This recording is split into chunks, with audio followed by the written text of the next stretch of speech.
Hello, today we will talk about how we can interact with the 3D world.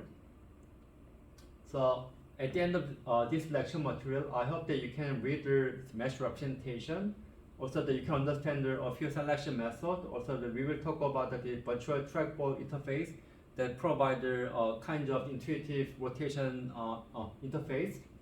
These are actually covered in the chapter 5. If you're interested, I recommend you to go over this one for more detailed information.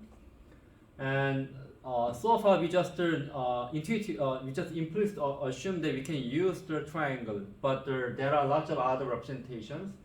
Actually, we talked in high school or some of the mathematical courses. Actually, we learned this some of the mathematical this mathematical function like this explicit representation. Also, we can use this kind of the parametric function x, y, z as a function of u, v. We can use this kind of representation for representing any kind of 3D models. Also, we can use even these implicit functions. So, for example, the recent nerf based also the nerf techniques based on this implicit functions. Also, my main point is that there are many other alternatives other than the triangle to represent the 3D model. Also, as in some of the simple primitives, you can use the point, but we cannot see we cannot see the actually the solid material. So we can also use the lines, or some people call it the wireframes. Also, we can use the plane representations. But depending on your application, we can use this kind of simple primitives. But most cases actually, this surface actually is commonly the model as a connected planar facet representation. So, for example, we can use n different vertices. For the case of triangle, we are using just three vertices. So typically, we can use this quad with these four vertices, or some other polygons, but typically we are using these triangles. Triangles actually commonly used. It's made because this is actually one of the very simple representation. Also, it is convex. When the convex actually looks like this, but the convex actually simplify lots of the details. I cannot talk about the main benefit of using the convex, but this issue will. I'll talk about this issue later on, especially in the case of when I talked about this rasterization process. Also, the arbitrary polygons can be decomposed into a set of triangles. For this kind of convex the polygon, because very easily actually decompose this one by suppose that for this convex polygon we have the p as a vertices, we have the p0, p1 up to p5, but we can very easily decompose this convex one by connecting p0, p1, p2, also another triangle p0, p2, p3, and so on. For the non-convex, basically this kind of the polygon, we call it the non-convex. It's actually when you pick the two line and then we draw the line. For non-convex one, when you draw the line out of the arbitrary chosen point within the non-convex one, there are some of these line segments that are located outside. That's the one of simple definition of non-convex one, but it's a little bit more complicated to decompose the non-convex one into a set of triangles, but there are actually some of the algorithms. So also basically the triangle can approximate any kind of the two-dimensional shapes or 3D surface. So basically, in a way, the triangle polygons kind of locally linear plane approximation of that kind of the arbitrary shape model. Also, we can improve the quality of the fit of the 3D model by increasing the number of the edges of triangles. So that's why actually if you're using this, the main benefit of using triangles actually it's just simple. Also, because of the simplicity, it simplifies lots of the issues here and there. Also, we can actually represent any kind of 3D model. Also, by using more triangles. In this case, actually, we subdividing. We actually given this triangle, we subdividing, or we actually adding more triangles to refine the shapes. Or that's another quality that we can have for the games of the movies. So how we can define this kind of triangle, also face or the facet. Actually, basically you can treat this kind of the polygon that consists of the vertices from the 0 to n.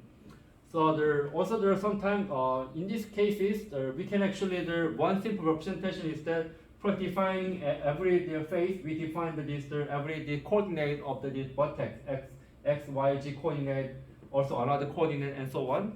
But typically we in the meshes of polygon cases, some of the actually vertices are shared by these kinds of vertices shared by the neighboring triangle. So we typically have this kind of the representation. We actually share vertices via indirect this scheme. So we define the vertex first. So we define vertex 0, 1, blah blah blah, and we actually assign them with the sum of x, y, z coordinate and so on. And then when you define the faces, you actually using the basically the index of those vertices. For example, we define this faces with this m plus 1 vertices, v starting from v0 to vn. We can use this one. There are certain difference. And then also typically for vertex, when you define the vertex, obviously we need to define this geometric coordinate with x, y, z. Also we can use any other attributes like the color with RGB. Also we can also attach some of the photo or typically we call it texture. And at the cases we will use this texture coordinate UV. I will talk about this texture later on. Also, there could be many other attributes. Also, we can define orientation. I mean, basically, for example, when you define this kind of so when I define this kind of object, and then when I use the triangle here, suppose I use the triangle here, then basically we typically represent this triangle further represent it outside. So in this case, so basically we to indicate this actually to indicate this triangle actually showing the outside, we typically represent we define the normal of triangle. Normal is orthogonal direction of this one, and then we define the normal of the triangle that direction, not not the other direction that actually penetrating this object. So that's the issue of the inside outside. But actually we typically define this kind of we actually encode this kind of orientation by the ordering of vertices. For example, so here actually when you define this kind of vertex like this, we define the vertex like the v0, v1, v2, we actually define the vertices v0, v1, v2, v3, something like that.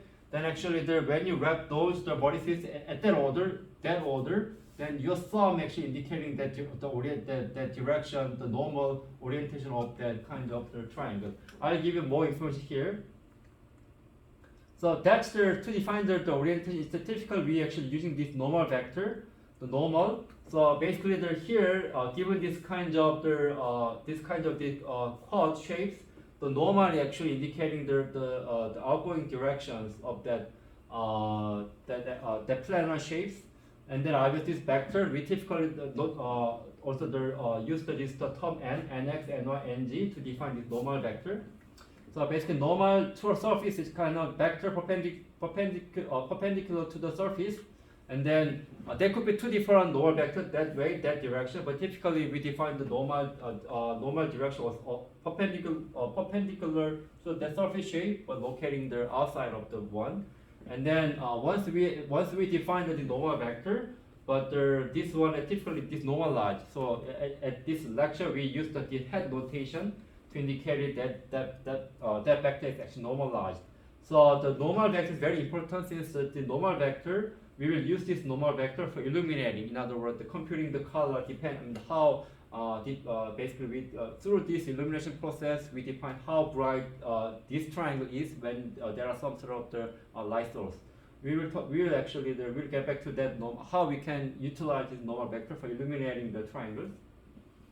And then so when actually when you use this kind of the vertex and triangle, and then with the open GL, we typically use this kind of representation. We start with the GL begin and end. In this case, we also use the GL polygon, and then we have defined every vertex, right? Color, normal, texture coordinate, vertex with this kind of geometry. Again, we can use this one. Obviously, this is kind of heavy weighted. We specify the vertex, this kind of attribute information again and again. Obviously, this actual approach is similar to that kind of approach. Obviously, I said that this might be better. So to do that, also we define the vertex and then we share them, right? So that's actually as I mentioned before, we actually decouple them. So we define the vertex and then we actually use the vertex index for defining these triangle faces. This actually usually works for the many cases. Also instead of this approach, the recent approach using this vertex buffer object, also the vertex array object. So the recent techniques with the retained mode also using this kind of approach. But there are some exceptions. So in this case, we define this vertex and then this vertex shared by the neighboring triangles. But sometimes actually for this kind of the cases where the region where the surface changes actually abruptly, also mainly because there are some of different materials. There are one material, another material. But at that case, we cannot share that vertex again, right? At that cases, we define that kind of violet vertex that actually defining actually used by these edges, this triangle. Also, we might use another vertex there with showing this red material here, and also use the red vertex used with this red material. At that case, we define this vertex multiple times. But other than that, for the shared one, we can actually use this vertex index. And there are many different 3D file formats, but they're actually common. This is one of very easy one. Also, there are a lot of actual modeling rendering tools support it. This is an ASCII, so basically human can read it, and also very simple, also widely supported in many package. Very simple. These are the tokens. We can actually define the comment with that starting with the shop. Also, when you want to define the vertex, we have this token V, X, Y, Z information, single vertex geometric position in the space. Also, you can define the normal by saying that by writing Vn, normal information X, Y, Z. Also, the text coordinate with the VT. And then, if you want to if you want to define the face with only vertex, you said that you start with F. And then you actually give this vertex index 1, 7, 8, and so on. If you are using this one, the first one actually indicating vertex index. The other one is also the texture index. You can also define the vertex texture normal with this one. But the one thing is that the argument here is the one base index. So basically, the first vertex start with the one index of 1, not 0. This is some very simple example. You want to define simple cube shapes, so you define this kind of vertices, vertex information with the X, Y, Z information. 1, 1, 1, 1, 1, minus 1. These are actually the 8 vertices of the simple cube. And then you actually connect you define the triangle of this cube by saying that I actually computing one triangle by connecting the vertex 1, 3, 4. You keep doing that. So basically, these are actually also again one based. And there are many these kinds of 3D models that comes with this kind of representation OBJ file format. If I Google the 3D mesh of OBJ, there are many websites. These are one of them. So it comes with the free OBJ file. So you can even actually load this kind of model in your PA2 or the PA3 optional PA3 program. So as I mentioned earlier, this is very simple, and there are a lot of modeling rendering tools supporting this kind of OBJ file formats. Also, sometimes actually this actually some of our baseline code for these homeworks. Sometimes I want to actually select it, right? So let me show you the example here. So if I started this again, this actually PA4, but it's optional this time. So you don't, if anything, you can implement it. Otherwise, you don't need to. So in this case, actually, I want to choose. So in this case, if I select, I need to. I think I clicked S to select the select mode on. Then actually, I can select this one with the left by clicking left mouse button. Then actually, it's moving in the modeling space. But if I want to move in the viewing space, I click the V. Then I click again, then I can have this kind of one. Then I can choose this one, and so on, right? So obviously, we definitely want to provide this kind of selection operations. So there are many different this is a fundamental approach, right? This click based one, when I click this button with some mouse button, select one object, right? But sometimes actually I draw the bounding box and then I can select multiple objects within the bounding box. When you play the sum of game, you can do that, right? These are some of some of the basic functions that we need to provide for these games or some other interactive applications. How can you do that? There are many different approaches. One is actually this is one of most simple approach is the object-based approach. So if I click, so in this case, if I click this button, I can actually generate ray that basically starting from my this view center my eye origin toward that pixel, right? And then I check what are the colliding object between that against that ray, right? That's the one of simple one. So computer the pick ray and then basically we trace the ray to find its intersection. This is actually one of very fundamental, very basic approach, and then this also relates to collision detection, also ray tracing that I'd like to talk about later on. So actually this is the most common one, but I will talk about it. I will talk about how we can implement the ray tracing later on when I talk about this concept. But here also we can also define this kind of bounding box, the screen space bounding box contained in the peak region. Here I can draw some bounding box, and then actually I can actually identify what are colliding the objects against with this kind of bounding box. In that case, I need to draw the solid ray, not this kind of the ray. But these are related to the collision detection ray tracing, which comes later on. But here today, I'd like to briefly touch on the image-based approach. Here, I'd like to use this back buffer using color that encodes the object ID and return ID on the pick point.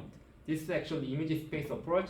I'd like to talk about this one since actually this kind of the different concept that we can utilize with this computer graphics, the GPU. I think these are one of the various interesting concept that you can do for this graphics application.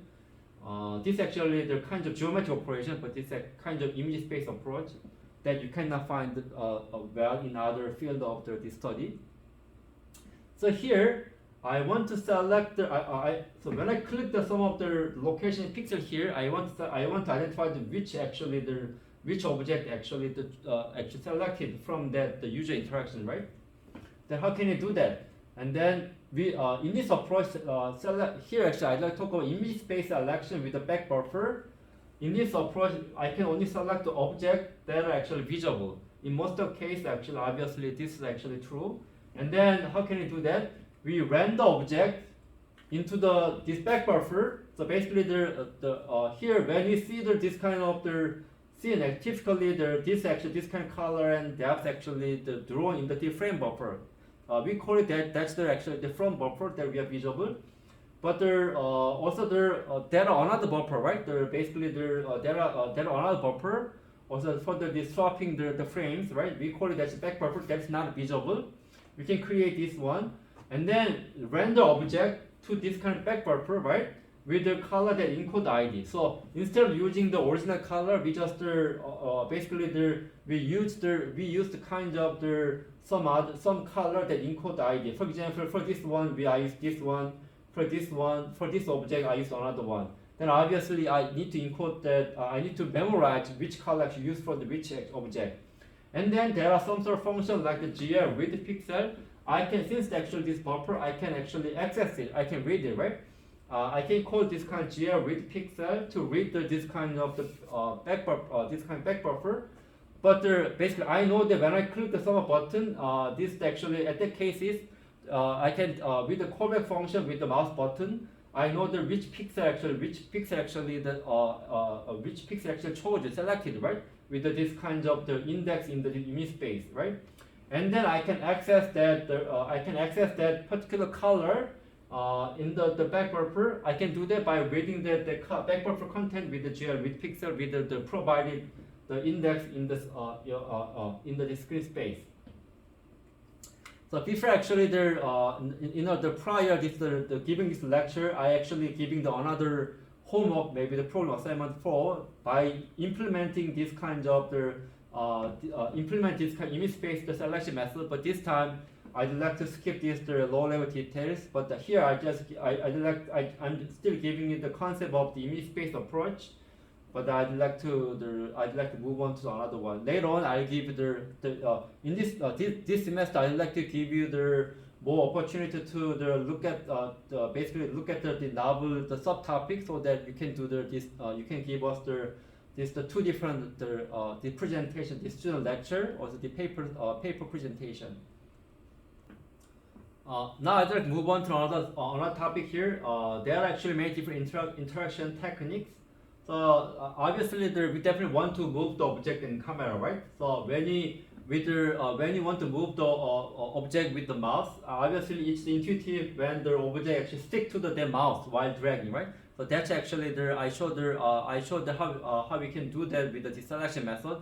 I select a certain object, and when I actually move that kind of the object in the here and there, then actually the object actually follow my mouse pointer. So that's why I call it this object sticks to the mouse. That's actually intuitive the method. Also we can also I only give the example. We want to move this object along in the camera space, or also call it the camera frame.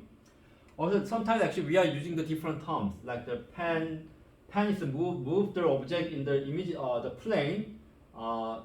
Perpendicular to the view direction. In other words, pan is actually move the object in the screen space.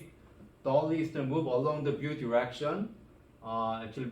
Basically, I'm moving like that's the dolly, and zoom is actually looks like dolly, but the object get bigger while the actual camera position actually remain. That's the pan, dolly, and zoom. There are some other one, rotate, also some other roll. But also here, as I talk about the trackball, the technique. This actually somehow the combine rotate, also the roll, spin about the view direction. This is a combine, but trackball is very intuitive. Before I talked about this one, sometimes actually a lot of this modeling tool provide this kind of interactions. We can actually move the move the object along its own modeling space, or the wall space, and even this also the screen space. Lots of different interaction schemes. So this is actually kind of trackball. This common UI for manipulating rotating objects. It providing the 2D of 2 DOF, the 2 degrees of the freedom. We can actually move that direction or that direction. We can rotate it that direction. It provides kind of this differential behavior, which also very intuitive to us. Let me show you basically when I rotate this ball, in the same way I actually rotated the kind of the virtual object that I'm seeing. Let me show you this trackball the demo. I will ask the TA to upload this kind of demo at the home page.